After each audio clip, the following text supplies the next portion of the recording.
Paris, 1638. The man strides through the halls of his palace as functionaries and priests bow. His presence is enormous, this prince of the church. He is regal, elegant, his fine red robes billowing around his stern face. He is the chief minister, a cardinal, the governor of Brittany, the master of navigation, destroyer of heretics, and the victor of the siege of La Rochelle. The most powerful man in France besides the king, and certainly the most feared. The man known as the Red Eminence, Cardinal Richelieu. As he nears the end of the hall, his servant sheepishly opens the door to his private office, where he is greeted by his 14 cats. Oh, hello, Lucifer. Hello, Ludwig the Cruel. Have you caught any mice lately, you savage? Ooh, I see you brought your mistress. Oh, hello, Mr. Ferocious. Have you...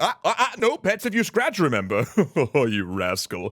He settles down in his chair, surrounded by papers of state as his felines leap on stacks of diplomatic correspondence and execution orders. Cats have officially reached the center of French power.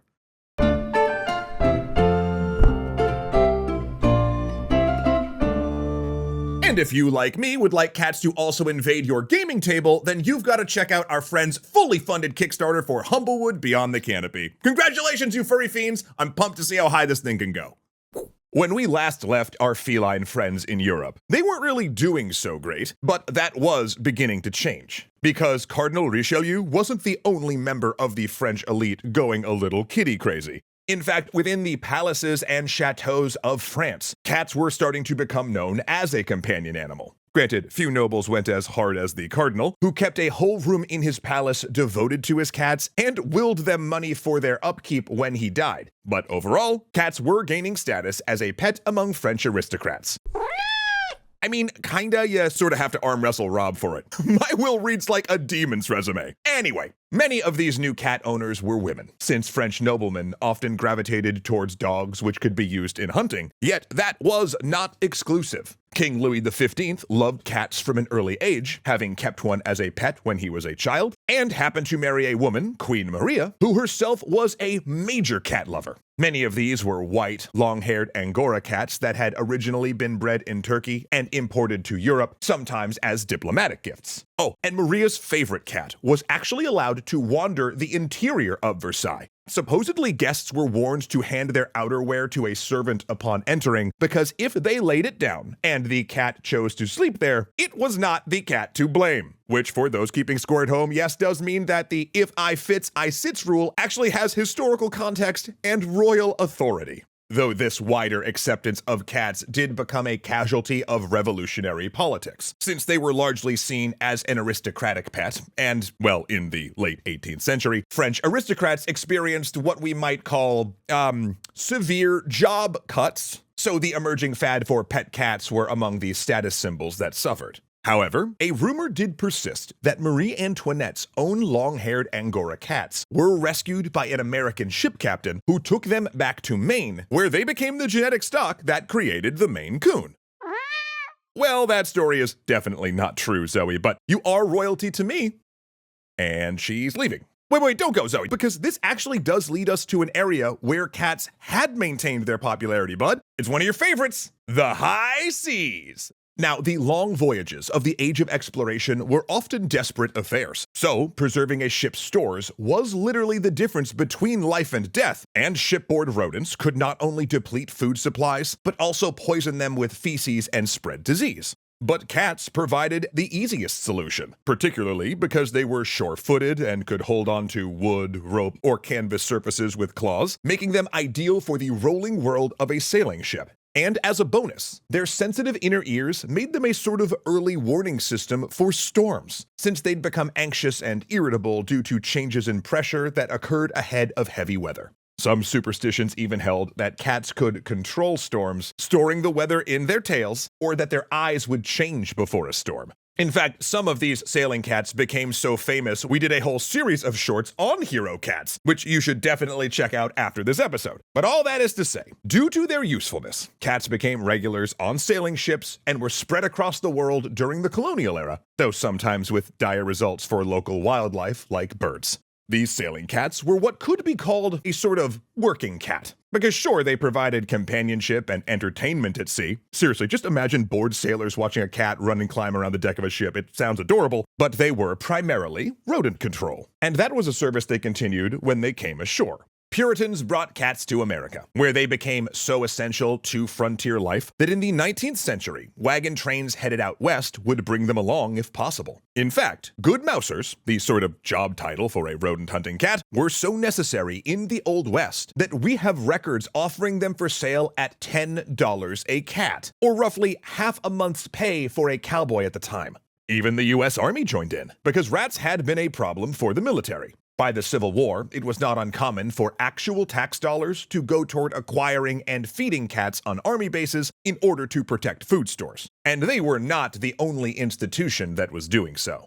In 1868, the Royal Mail in Britain budgeted money to support postal cats as a rodent control measure. Not only were mice and rats devouring letters and parcels, often attracted by the tasty glue, but also the paper banknotes held by the post office, which could get rather expensive. As a result, each post office was allocated money to bring in cats as mousers. Then the New York post office did the same, with a group eventually nicknamed Federal Cats. Yet this category of feline is what both I think Rob's family in the panhandle of Texas and my grandparents at their upstate New York farm would have called barn cats. In other words, the cats were there, but not really a pet. Sure, you liked them and gave them a scratch once in a while and fed them, but they were there to do a job and weren't really your friend. They were a useful animal rather than a companion, so if one got sick, you might not nurse it back to health and instead just go find a new one. And in the days before spaying and neutering, there were usually plenty to go around.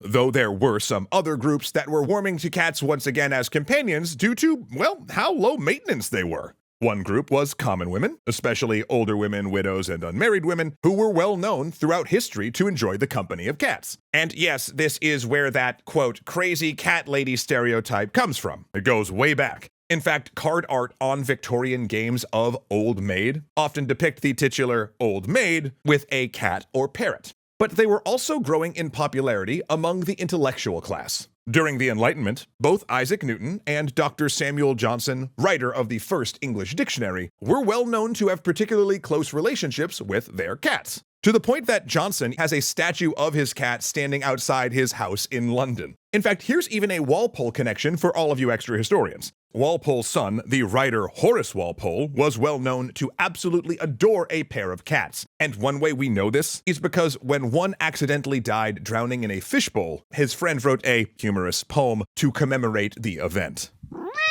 Bingo, pal.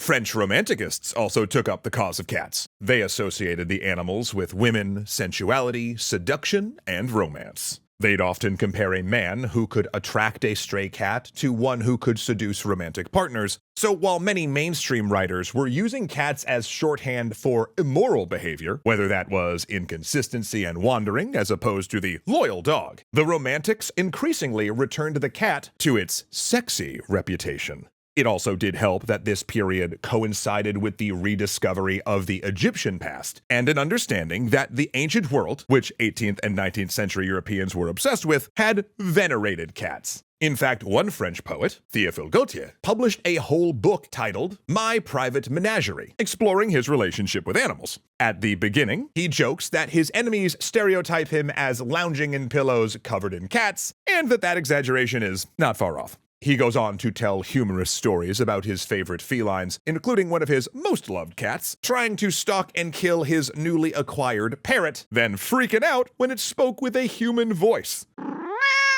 Okay, says the subtitled cat.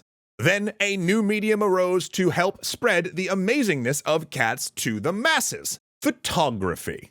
People have been trading cute cat photos since basically the beginning of photos. The earliest we have is a daguerreotype from between 1840 and 1860 showing a sleeping cat. But by the 1860s, things were in full swing. In 1870, English photographer Harry Pointer made the first in a series of photographs featuring his two cats. They sold well, so he kept producing them for a decade in increasingly elaborate ways. Not only were these cats sitting on his shoulder or in a bowl or on a table, his Brighton Cat series photographed them lounging in baby carriages, riding tricycles, taking photographs themselves, and indulging in the new craze of roller skating. He also added funny captions to turn them into greeting cards. Meaning, yes, Harry Pointer essentially created the cat meme.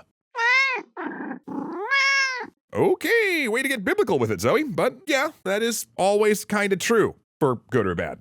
All this coincided with an interest in cat pedigree and categorizing cats according to their type of coat and features. There were Angora cats, Siamese cats, Afrikaans, Manx, and English shorthair cats. This study of them was originally called, well, we'll just put it on the screen here real quick to avoid getting demonetized by saying it, because, you know, that term has somewhat embarrassingly started to become associated with human anatomy, meaning that this was actually increasingly called Cat Fancy, which was also a great 90s magazine for anyone wondering. The one about felines, don't Google the other one. Just, you know what, live your life. I can't stop you. I'm a cartoon. I'm just going to tell you that the fanciest of the cat fanciers was in fact a man by the name of Harrison Weir, an artist who was particularly interested in these pedigree classifications, since he was about to debut them officially in a massive feline event.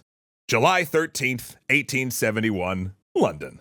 The day has come. After centuries of being looked down upon, treated like pests, and compared with the very rats that they hunted, cats are finally getting their due. For it is the first cat show in the United Kingdom, held in London's premier venue for large events, exhibitions, and displays of spectacle. It is the Crystal Palace Cat Show, and it is a scene from hell. Stressed cats confined in cages pee and poop themselves in terror. The hall is just filled with caterwauling, and the smell is overwhelming, but only because attendance is massive. The trains coming in are packed to the windows. People mob the platforms. The next day, more trains will be put on the route. Ultimately, 20,000 people mobbed the Crystal Palace over its 2-day run.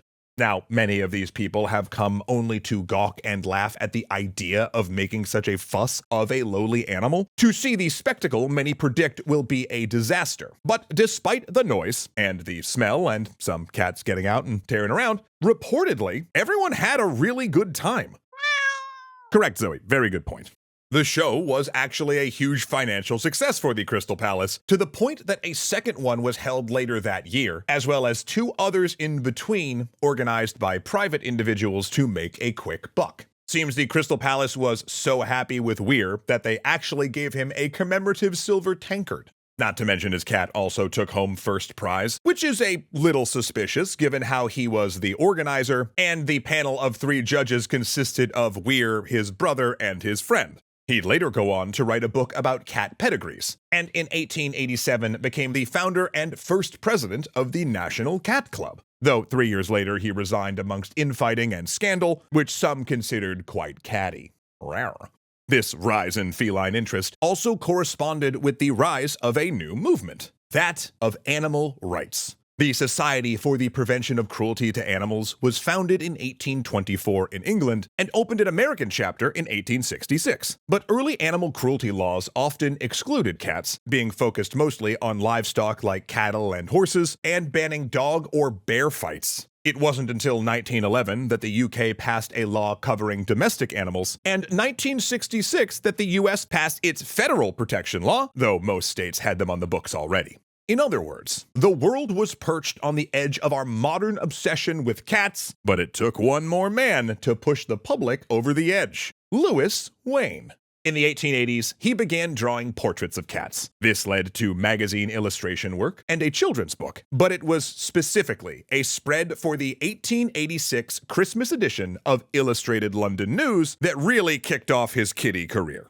This piece, A Kitten's Christmas Party, featured cartoonish cats doing human things. They sat at dinner tables, teased younger cats, and hid behind sofas to spy on each other. People loved it. Wain's work exploded, and he spent much of the next 4 decades pumping out hundreds of cat drawings per year. Pictures where cats played golf, went on picnics, and got drunk. Wain's life, unfortunately, was far less of a party. In 1924, he was declared insane and spent much of the rest of his life committed to a hospital, drawing increasingly psychedelic pictures of cats.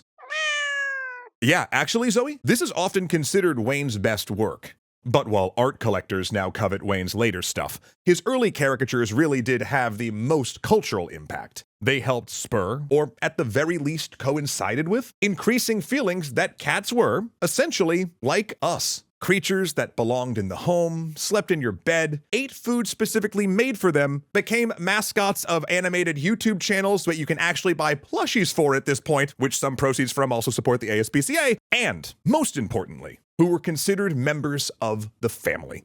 If the ancient world made cats gods, and the medieval world made them devils, it really was the photographers, artists, and activists of the 19th and 20th centuries that helped make cats people. And it's weird I'm getting a little emotional about this, but I am thankful every day. Sorry, got verklempt there. Holy moly. Got one more line in the script. We're gonna take it home. Here we go. Composure.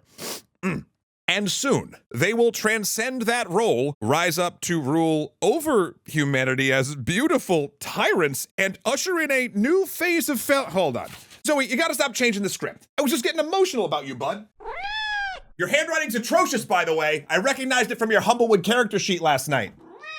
Okay, all right, well, fair point. You know what? Why don't we just pivot to our friend's Kickstarter, shall we? Because their awesome RPG, Humblewood Beyond the Canopy, was fully funded in less than an hour. But there is still time for you to get in on all of the action and awesome stretch goals, no kidding around. Now, in case you started on Ep 3 of this series, Humblewood Beyond the Canopy is the standalone sequel to the award-winning Humblewood adventure for D&D 5e. I actually have my copy right here. I love it so much. But now in this new gorgeous source book, you get to play as even more critters with brand new playable animal and bird ancestries inspired by parrots, geckos, badgers, and yes, of course, cats, which I have been wanting to do since my first foray into the wood. But Beyond the Canopy literally goes beyond that, taking your adventure across the continent of Weston with tons of brand new settings that all feel deep and just super lived in, which is really helpful for people like me who like to dive in and craft our own adventures set in epic locations. It's awesome. And that is just one part of what's in this beautiful hardcover edition. There are new backgrounds, classes, subclasses, spells, magic items, and even a brand new continent-spanning campaign, all brought to life via breathtaking illustrations drawn by honest-to-God human beings, meaning zero AI art was used, and that makes Matt a very happy camper.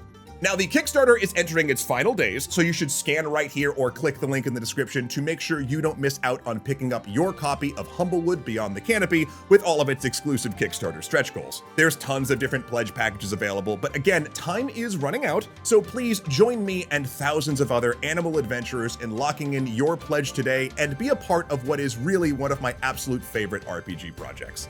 Once again, to take your gaming table beyond the canopy with Humblewood, click right here, and then after, if you're feline up to it, check out our next video here, though sadly it won't be about cats. Once upon a time, Angelo Valenciana, Dominic Valenciana, Hunter Z, Joseph Blame, Kuyakoi, Peter Yim, Lotus Wolf, and Ziliad's architectures were phenomenal legendary patrons, and that's no myth.